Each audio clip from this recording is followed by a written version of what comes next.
হামলা সংঘর্ষের জেরে চট্টগ্রাম বিশ্ববিদ্যালয়ে আজও বন্ধ ক্লাস পরীক্ষা। থমথমে ক্যাম্পাস, হল ছাড়ার সিদ্ধান্ত প্রত্যাখ্যান করে বাকৃবি শিক্ষার্থীদের বিক্ষোভ। ডাকসু নির্বাচনে নবীনদের ভোটার করার দাবিতে আজও ছাত্রদলের বিক্ষোভ। মনোনয়নপত্র উত্তোলনের সময় বাড়ালো কাল পর্যন্ত। ডাকসুতে প্রচারণায় ব্যস্ত প্রার্থীরা। নির্বাচনের রোডম্যাপ দেওয়ার পর অপতৎপরতায় একটি মহল। বিএনপির প্রতিষ্ঠাবার্ষিকীতে নেতাদের অভিযোগ, নির্বাচন বানচালের নীল নকশা রুখে দেওয়ার ঘোষণা।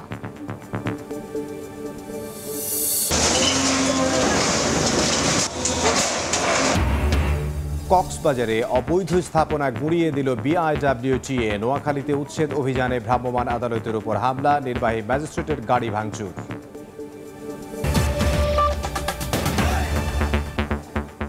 বাংলার সময় সঙ্গে আছে আমি ইমদাদুল হক।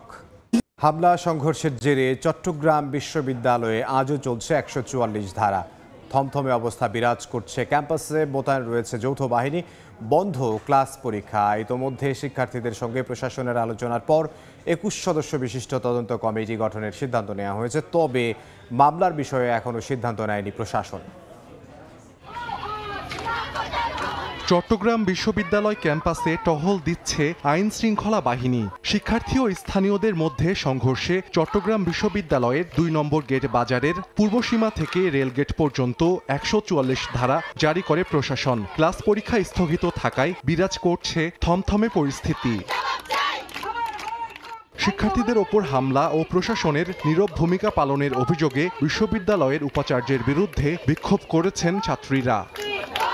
এদিকে ঘটনার সঙ্গে জড়িতদের চিহ্নিত করে চিরুনি অভিযান চালিয়ে গ্রেফতারের দাবি জানিয়েছে বিশ্ববিদ্যালয় শাখা ছাত্র শিবির। সোমবার দুপুরে চট্টগ্রাম মেডিকেল কলেজ ক্যাম্পাসে সংবাদ সম্মেলনে এ দাবি জানান শিবির সভাপতি। প্রশাসনের দায়িত্বশীলদেরকে আমাদের শিক্ষার্থীদের নিরাপত্তা নিশ্চিতের জন্য কার্যকরী পদক্ষেপ গ্রহণ করতে হবে এবং এই ক্ষেত্রে এখানকার নিরাপত্তা বাহিনী যারা রয়েছে তাদেরকেও আমাদের সহযোগিতা করতে হবে।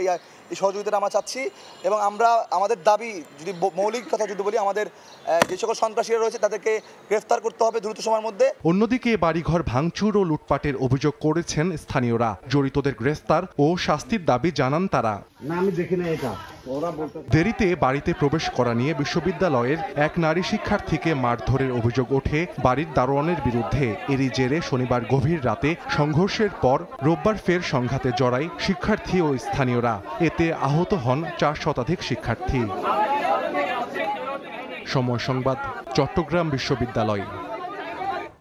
সংঘাতের জেরে বাংলাদেশ কৃষি বিশ্ববিদ্যালয় অনির্দিষ্টকালের জন্য বন্ধ ঘোষণা করে হল ছাড়ার নির্দেশ দিলেও তা প্রত্যাখ্যান করে ক্যাম্পাসে অবস্থান করছেন শিক্ষার্থীরা। হল ত্যাগের নির্দেশনা প্রত্যাহার সহ ৬ দাবিতে বিক্ষোভ করেছেন তারা। তবে এ বিষয়ে কোনো সাড়া দেয়নি বিশ্ববিদ্যালয় কর্তৃপক্ষ।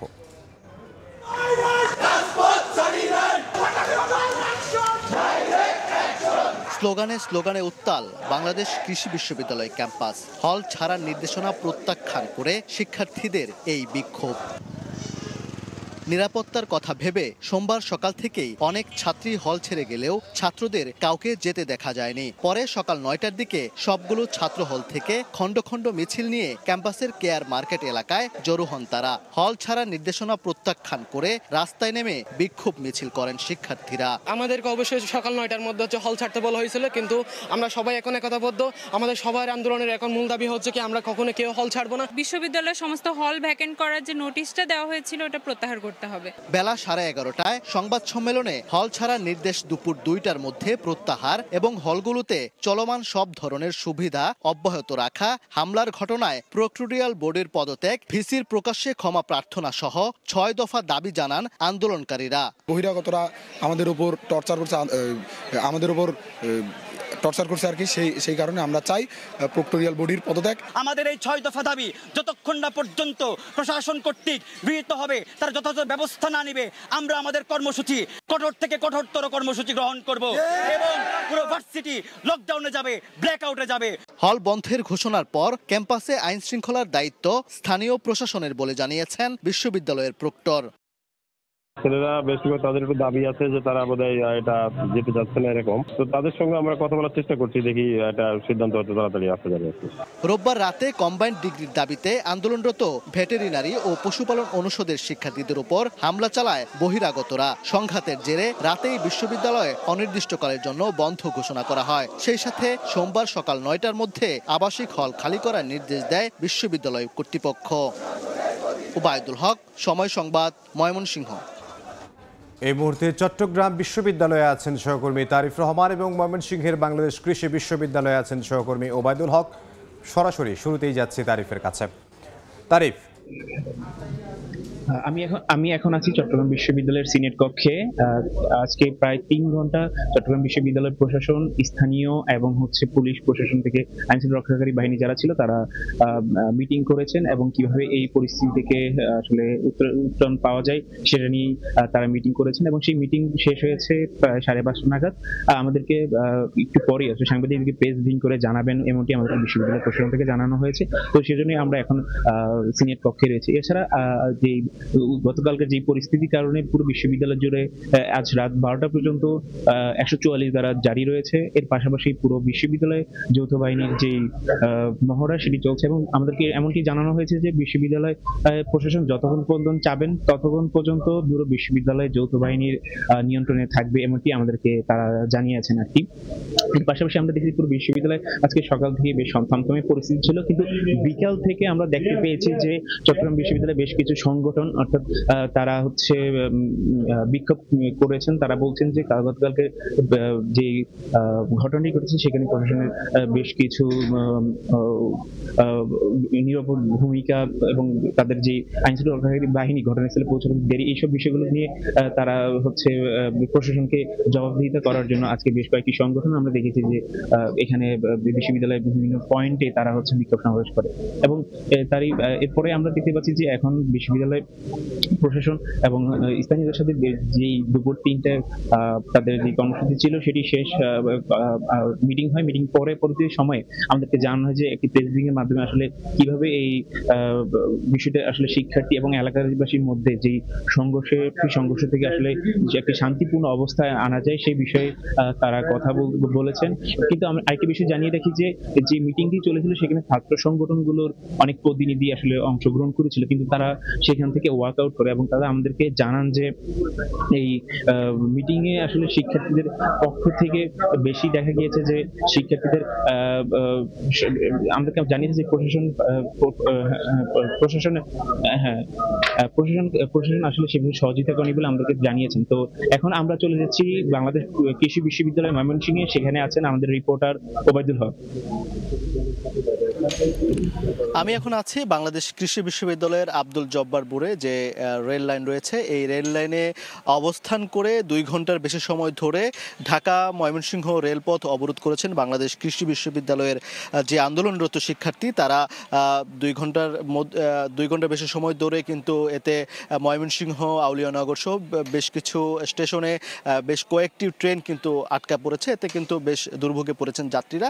মূলত আজকে সকালে শিক্ষার্থীরা যে হল ত্যাগের যে সিদ্ধান্ত প্রশাসন জানিয়েছিল সেটিকে প্রত্যাখ্যান করে যে হল ভ্যাকেন্টের সিদ্ধান্ত প্রত্যাহারের সহ 6 দফা দাবি জানিয়ে দুপুর 2টা পর্যন্ত আলটিমেটাম দিয়েছিল প্রশাসনকে। তবে প্রশাসন এই বিষয়ে কোনো সাড়া দেয়নি, যার ফলে বেলা পৌনে 4টার দিকে, বিকেল পৌনে 4টার দিকে এই যে রেলপথ রয়েছে সেই রেলপথে আন্দোলনকারী শিক্ষার্থীরা কিন্তু এখানে অবস্থান নেয় এবং এখানে শিক্ষার্থীদের কাছে একটি মাধ্যমে বার্তা পাঠানো হয়েছে যে বিশ্ববিদ্যালয়ের প্রশাসনের সাথে আলোচনায় বসার জন্য আসলে এই বিষয়টা যে উদ্ভূত পরিস্থিতি এবং হামলা এবং এই যাদের যে 6 দফা দাবি, এই 6 দফা দাবি নিয়ে আলোচনা বসার জন্য। তবে শিক্ষার্থীরা যেটি জানিয়েছে যে বিশ্ববিদ্যালয়ের প্রশাসন যে হল ভ্যাকেন্টের সিদ্ধান্ত এটি প্রত্যাহার না করা পর্যন্ত তারা কোনো ধরনের আলোচনায় বসবেন না। সেই সাথে তারা বলছেন যে শিক্ষার্থীদের অভিযোগ যে বিশ্ববিদ্যালয়ের শিক্ষকদের প্রত্যক্ষ মদদে কিন্তু এই গতকাল যে সাধারণ শিক্ষার্থীদের উপর বহিরাগতদের ন্যাক্কারজনক হামলার ঘটনা ঘটেছে, এতে বেশ কয়েকজন আহত হয়েছে এবং এই আহত হওয়ার পরে আসলে এই আহত শিক্ষার্থীদের কোনো ধরনের খোঁজখবর না নেওয়া এবং এই যে আন্দোলনরত শিক্ষার্থীরা আসলে কালকে হামলার শিকার হয়েছে এবং আজকে আন্দোলন করছে, এ বিষয়ে আসলে কোনো ধরনের তাদের সঙ্গে কোনো ধরনের যোগাযোগ না করা, কোনো খোঁজখবর না করার আসলে শিক্ষার্থীরা কিন্তু এতে আরও বেশি ক্ষুব্ধ হয়েছে এবং আজকে যে আলটিমেটাম মূলত 6 দফার যে আলটিমেটাম ছিল সেই আলটিমেটাম বিষয়ে কোনো ধরনের সুরহাত তারা পায়নি। তারা যেটি বলছে যে এই হল ভ্যাকেন্টের সিদ্ধান্ত প্রত্যাহার না করা হলে তারা কোনো ধরনের আলোচনায় বসবেন না এবং তাদের যে 6 দফা দাবি সেই দাবি না মানা পর্যন্ত আসলে তাদের কর্মসূচি চালিয়ে যাবেন। এই ছিল আমার কাছে বাংলাদেশ কৃষি বিশ্ববিদ্যালয় থেকে আন্দোলনের সবশেষ খবরাখবর।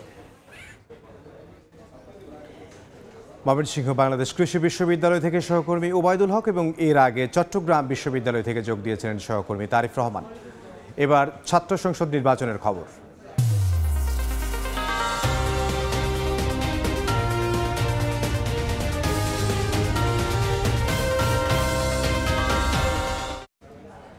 রাকসু নির্বাচনে মনোনয়নপত্র জমা নেওয়া শুরু হয়েছে, চলবে বৃহস্পতিবার পর্যন্ত। তবে ডোপ টেস্টের ফলাফল দিতে দেরি হওয়ায় মনোনয়নপত্র জমা দিতে পারছেন না প্রার্থীরা।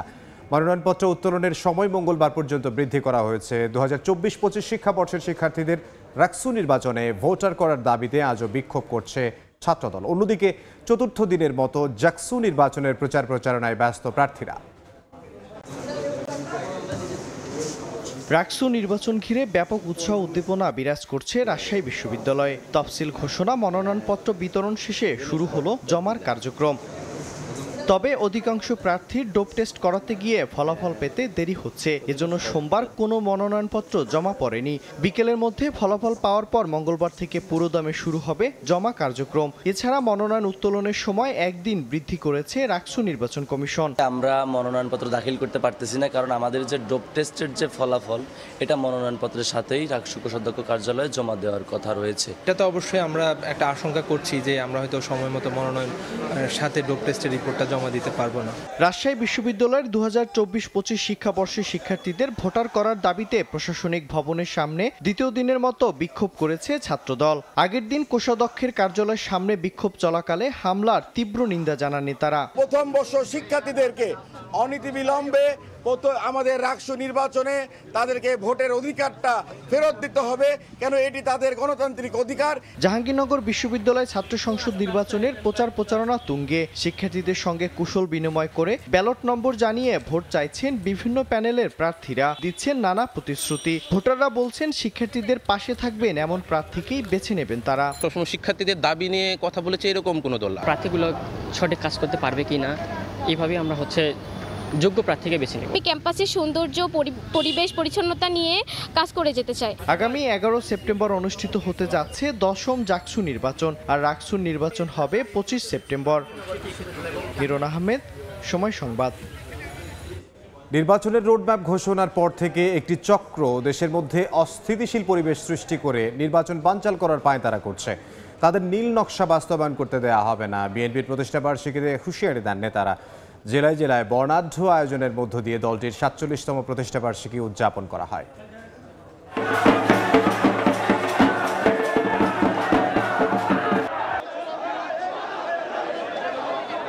পতাকা, ব্যানার, ফেস্টুন নিয়ে আনন্দ মিছিলে অংশ নেন হাজারো নেতাকর্মী। বিএনপির 47তম প্রতিষ্ঠাবার্ষিকী উপলক্ষে সোমবার শোভাযাত্রা ধানের শীষ হাতে নিয়ে ঢাকঢোল আর বাদ্যের তালে নেচে গিয়ে উল্লাস প্রকাশ করেন হাজার হাজার নেতাকর্মী ও সমর্থকরা। এদিন শহীদ জিয়াউর রহমানের ভাস্কর্যে ফুল দিয়ে শ্রদ্ধা নিবেদন করেন নেতাকর্মীরা। কোথাও কেক কেটে, কোথাও গাছের চারা বিতরণ করে, আবার কোথাও লাঠি খেলার মাধ্যমে দিবসটি উদযাপন করা হয়।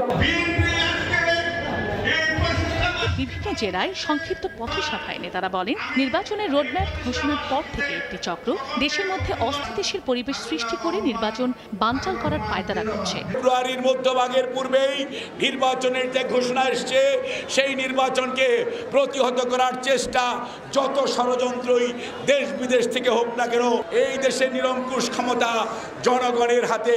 কাজেই কোনো অবস্থাতে জনগণের বিপক্ষে যাওয়ার চেষ্টা করবেন না। যতদিন বাংলাদেশ থাকবে যতদিন বাংলা ভাষা থাকবে, যতদিন বাংলাদেশের স্বাধীনতার সার্বভৌমত্ব থাকবে, জিয়াউর রহমানের বিএনপিকে কিচ্ছু করতে পারবে না।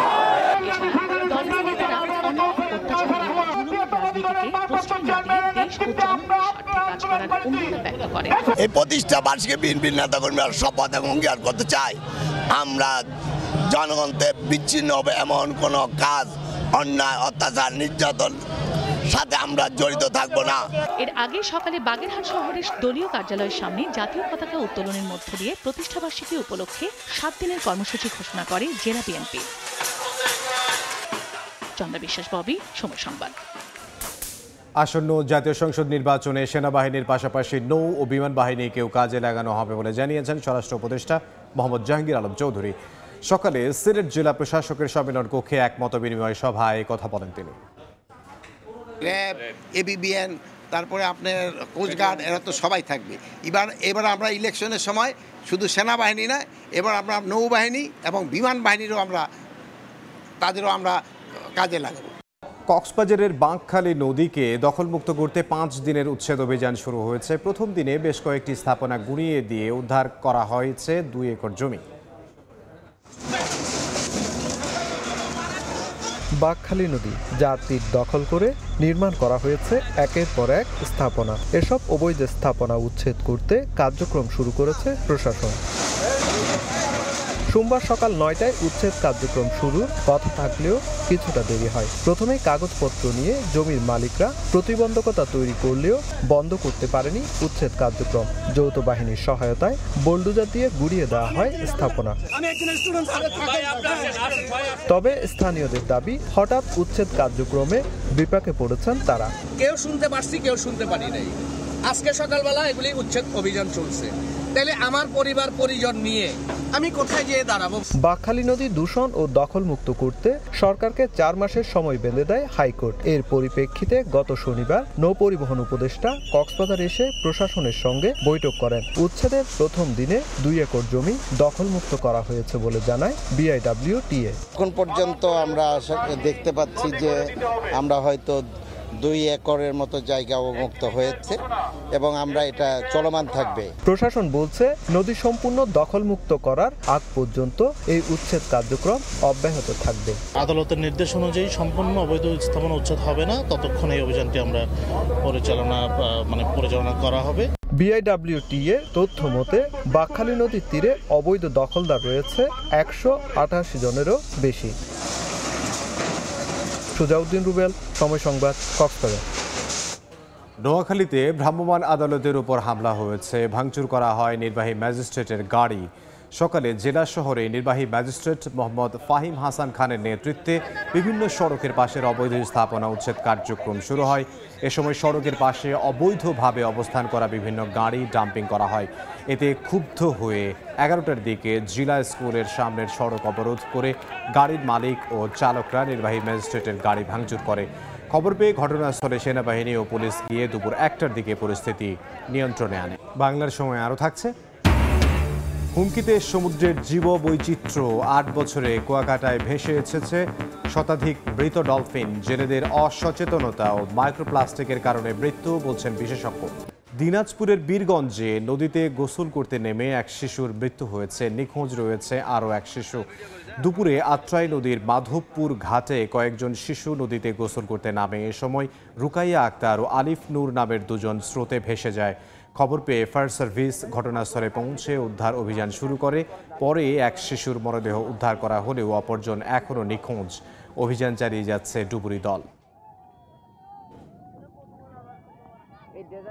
খাগড়াছড়িতে অপহৃত এক স্কুল শিক্ষার্থীকে উদ্ধার করা হয়েছে, গ্রেফতার করা হয়েছে 2 জনকে। রোববার সকালে জেলা শহরের ক্যান্টনমেন্ট পাবলিক স্কুল অ্যান্ড কলেজের 4র্থ শ্রেণীর শিক্ষার্থী মোহাম্মদ আল রাফিকে চেঙ্গি স্কোয়ার এলাকা থেকে অপহরণ করে মুক্তিপণ দাবি করে দুর্বৃত্তরা। খবর পেয়ে ওই দিন বিকেলেই অভিযান চালিয়ে পানছড়ির মোল্লাপাড়া ব্রিজ এলাকা থেকে রাফিকে উদ্ধার করে সেনাবাহিনী। এ সময় গ্রেফতার করা হয় অপহরণকারী বাদশা মিয়া ও কামরুল হাসানকে। তবে মূল হোতা আব্দুল মালেক মিয়া এখনও পলাতক রয়েছেন।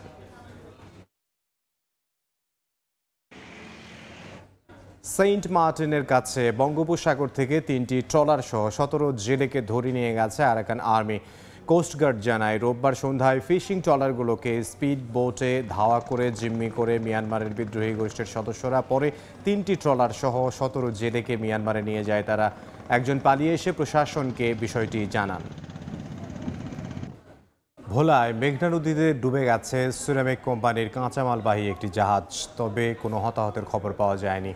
সিরামিক কোম্পানিটির 1800 টন কাঁচামাল নিয়ে এমভি রেক্স গ্লোরি 1 নামের জাহাজটি চট্টগ্রাম বন্দর থেকে 29 আগস্ট ঢাকার উদ্দেশ্যে রওনা দেয়। শুক্রবার রাতে ভোলার কাচিয়া ঘাটে নোঙর করে। রোববার ভোরে আরেকটি জাহাজ ধাক্কা দিলে রেক্স গ্লোরির তলা ফেটে যায়। এ সময় জাহাজের 13 জন কর্মকর্তা-কর্মচারী একটি ট্রলারে করে তীরে আশ্রয় নেন। এরই মধ্যে জাহাজটির 4 ভাগের 3 ভাগ ডুবে গেছে। হুমকির মুখে সমুদ্রের জীববৈচিত্র্য, একের পর এক প্রাণ হারাচ্ছে ডলফিন সহ সামুদ্রিক প্রাণী। 8 বছরে কুয়াকাটা সৈকতেই ভেসে এসেছে 132টি মৃত ডলফিন, অথচ হয়নি একটি বৈজ্ঞানিক ময়নাতদন্ত। ফলে জানা যাচ্ছে না মৃত্যুর প্রকৃত কারণ। বিশেষজ্ঞরা বলছেন জেলেদের অসচেতনতা এবং মাইক্রোপ্লাস্টিকের কারণে মৃত্যু হতে পারে এসব প্রাণীর। কুয়াকাটা সমুদ্র সৈকতে একের পর এক ভেসে আসছে মৃত ডলফিন। গত আগস্ট মাসেই ভেসে এসেছে 4টি মরদেহ। এর মধ্যে একটি বোটেলনোজ ও বাকি 3টি ইরাবতী প্রজাতির ডলফিন। প্রতিটির শরীরে ছিল ক্ষত চিহ্ন। কুয়াকাটা ডলফিন রক্ষা কমিটির তথ্যমতে 2018 সাল থেকে এ পর্যন্ত সৈকতে ভেসে আসা মৃত্যু ডলফিনের সংখ্যা 132টি। এর কোনোটিরই ময়নাতদন্ত হয়নি। জানা যায়নি মৃত্যুর সুনির্দিষ্ট কারণ। স্থানীয় জেলেদের দাবি, সমুদ্রে ইদানিং ডলফিন বেশি দেখা যাচ্ছে। জাল ফেললে অনেক সময় প্রাণীটি আটকা পড়ে মারাও যায় কোনো সময়। ফরেনসিক রিপোর্টের মাধ্যমে মৃত্যুর সুনির্দিষ্ট কারণ চিহ্নিত করে দ্রুত ব্যবস্থা নেওয়া জরুরি বলছেন গবেষকরা।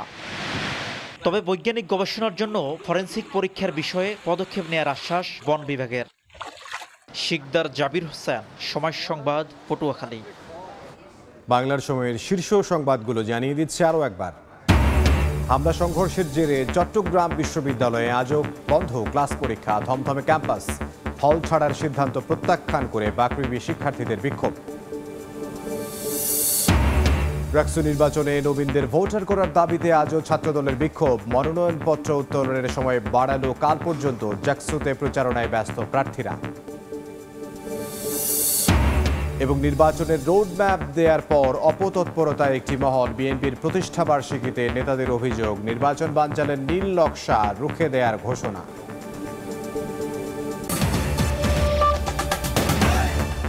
এই ছিল বাংলার সময়। সঙ্গে থাকুন সময়ের।